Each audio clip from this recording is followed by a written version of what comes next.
Jungle.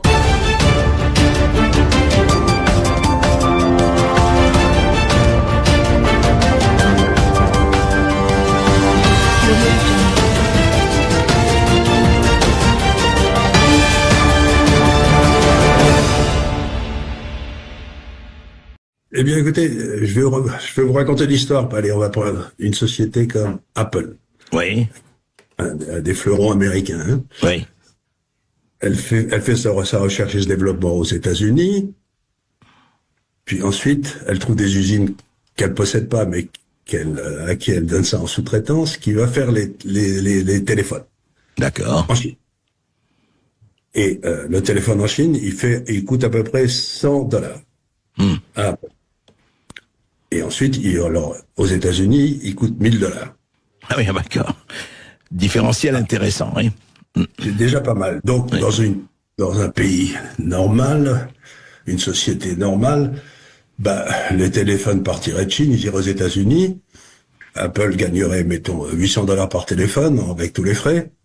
Et puis, il paierait 38% d'impôts, 32% d'impôts, 30% d'impôts au gouvernement américain. Oui. C'est pas du tout ce qui se passe. Ce qu'a fait Apple, c'est qu'ils ont établi une filiale en Irlande, qui achète les téléphones à 100 et qui les revend à 900 à la maison mère, enfin oui. Parce que les taux d'imposition en Irlande ne sont que de 4%. Ah, d'accord. Voilà. Et donc, c'est vrai de Microsoft, c'est vrai de toutes les grandes multinationales américaines, elles font toutes le même coup. C'est-à-dire qu'elles ne payent plus aucun impôt aux États-Unis. D'accord. Et donc, une grosse partie du manque à gagner fiscal des États-Unis, c'est que les sociétés se servent d'une loi qui est la loi de double imposition entre l'Irlande ou les Antilles néerlandaises, d'ailleurs, c'est pareil, Ouais.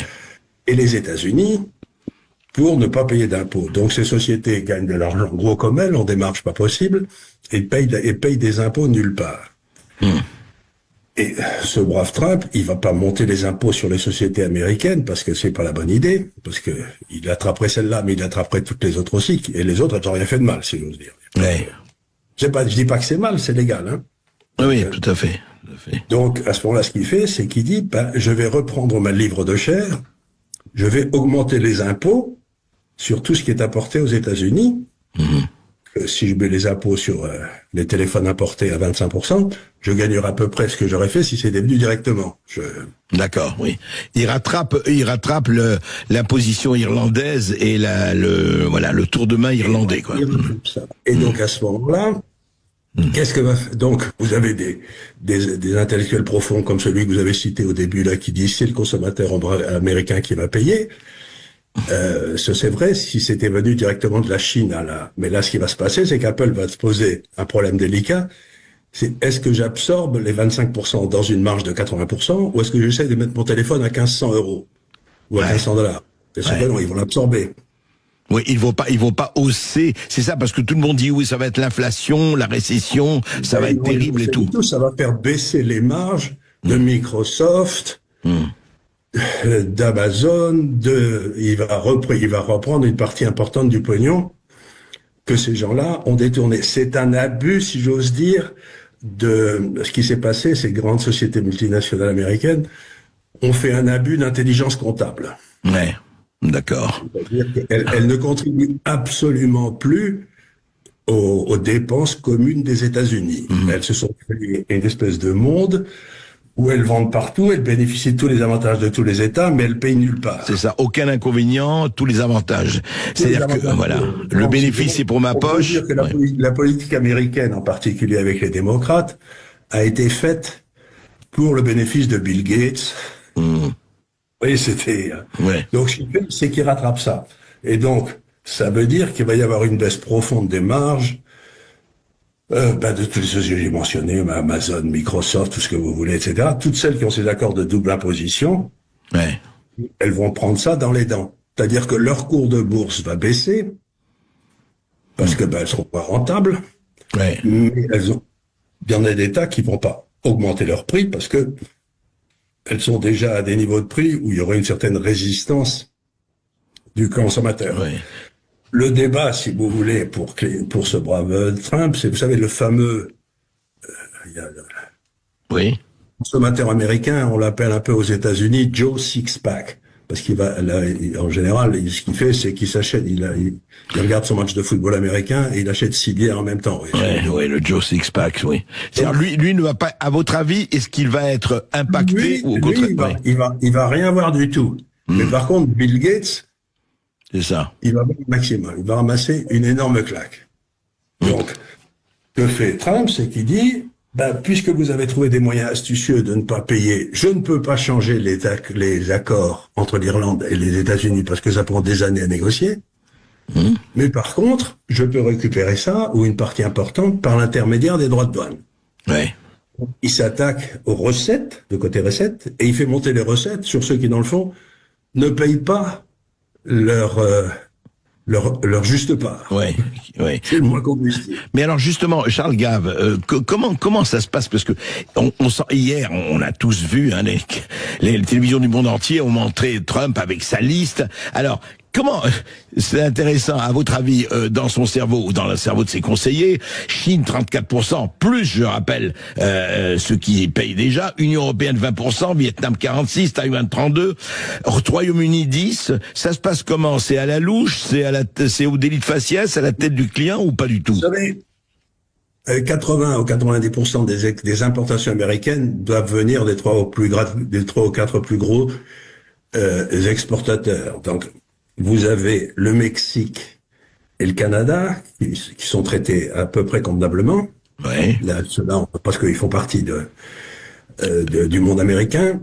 Et puis les autres, on met 90% sur la Malaisie ou j'en sais rien.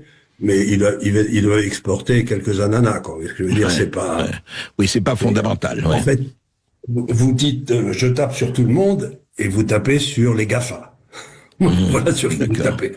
Ouais. C'est les GAFA, c'est de récupérer. Et il faut pas oublier que tous les GAFA étaient violemment contre Clinton. Je veux dire Trump. Trump, oui, c'est ça. D'accord. Ils ont fait campagne contre lui. Parce qu'ils se rendaient bien compte que si les républicains arrivaient, un de ces quatre, ils risquaient de se faire choper. Donc c'est une affaire de recettes fiscales avec un abus de droit qui a été fait par ces sociétés pour ne pas payer. Je vous signale que, par exemple, je crois que Microsoft, qui a un très gros marché en France, ne paye pas un sou d'impôt en France. Ouais, d'accord, oui. Et donc, je voulais dire, en fait, c'est un règlement de compte planétaire, mais en fait, entre l'administration Trump et les GAFAM, mais par cela, oui, mais alors, justement, parlons-en, l'Union Européenne, 20%. Alors, on apprend, vous savez que, là, aujourd'hui, le syndrome, le CAC 40 a perdu 2,15% dans les premiers échanges, la bourse de Paris-Francfort sont particulièrement affectées. Est-ce que c'est un coup de fièvre? En fait, ça rentre dans l'ordre ou dans le désordre, parce qu'on entend aussi... Oui, ça dépend. Nous, en France, on a un coup de peau terrible, c'est qu'on a d'immenses sociétés qui produisent rien en France. Ah bon? Ouais. Toutes de grandes sociétés industrielles, si vous voulez, les Schneider, les L'Oréal, les Air Liquide, etc., elles produisent partout, elles vendent partout. Donc, elles ont déjà plein d'usines aux États-Unis, et elles vont produire plus aux États-Unis, et ça leur fait ni chaud ni froid. D'accord. Mais prenez probablement BMW. BMW, c'est une société allemande. Ils ont établi des usines, si mes souvenirs sont exacts, quelque part assez importantes du côté d'Atlanta. Bon. Donc elles devraient pouvoir faire monter en puissance leur BMW, ça va. Mais je crois pas que Mercedes, mais je peux me tromper, ait des usines aux États-Unis. Alors pour Mercedes, ça va être un sale coup. C'est-à-dire que ce que Trump dit, c'est que si vous voulez, pour éviter ces avantages fiscaux indus que vous vous êtes attribués, si vous voulez vendre aux États-Unis, il faut que vous produisiez aux États-Unis. Oui, c'est ça le but. Ouais. C'est ça le but. Et donc, encore une fois, s'il prend une position favorable à Joe Sixpack, il prend pas pour les... Mais ça veut dire aussi que ces espèces d'accords internationaux, tous ces trucs, c'est par là que passait toute la corruption. Comment ça? Si vous voulez, à partir du moment où vous avez une filiale qui gagne énormément d'argent en Irlande et ou dans les Antilles néerlandaises pour toute une série de sociétés, C'est un argent qui est là, qui est pas vérifié par les auditeurs tellement bien aux États-Unis. Vous voyez ce que je veux dire? Vous avez une masse d'argent considérable de cash. Et avec ça, vous pouvez, par exemple, racheter les titres de vos sociétés sur lesquels vous avez d'énormes stock options. Et comme ça, vos petits-enfants n'auront jamais besoin de travailler. Vous voyez ce que je veux dire? D'accord. Il y a quand même là-dedans une espèce de corruption de ce que j'appelle les mondialistes. Ouais. Qui est caché avec le plus grand soin. C'est ça, et effectivement, d'ailleurs, beaucoup le présentent comme une espèce d'attaque aussi, enfin de réaction anti-mondialiste de Trump, dont on sait qu'il n'est pas un mondialiste déchaîné.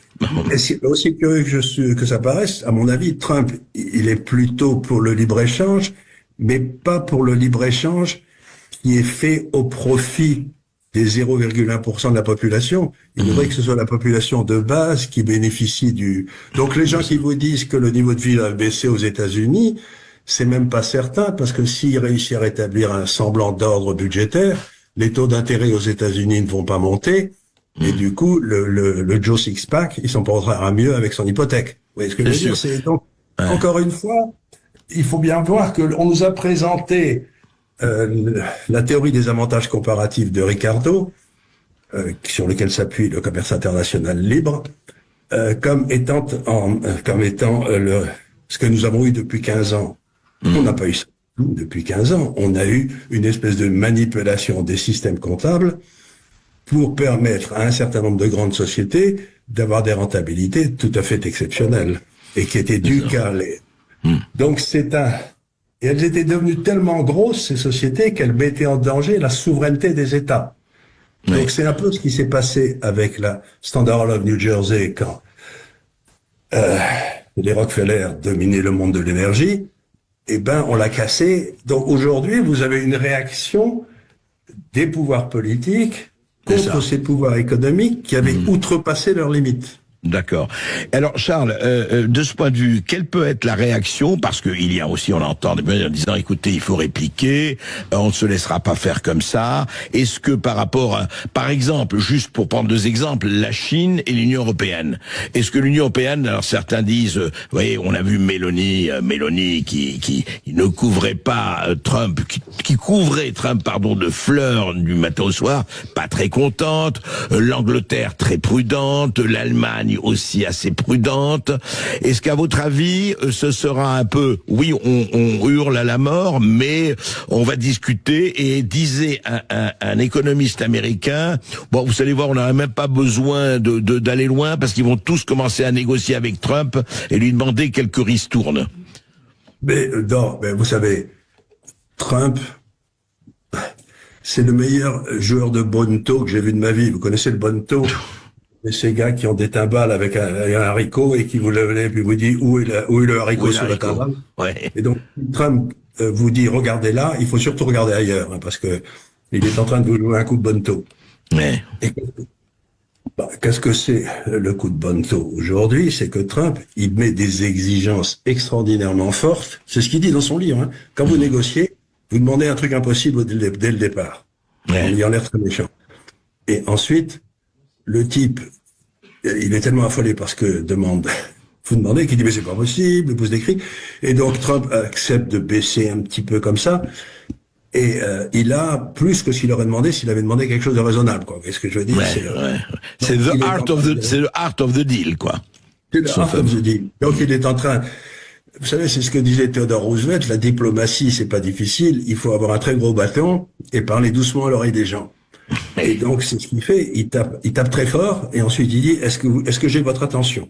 Et ce qui est le plus stupéfiant, c'est que tous ces grands intellectuels, etc., qui me font rigoler, ce qu'il y a de plus extraordinaire, si vous voulez, c'est à quel point ils ne comprennent pas Trump.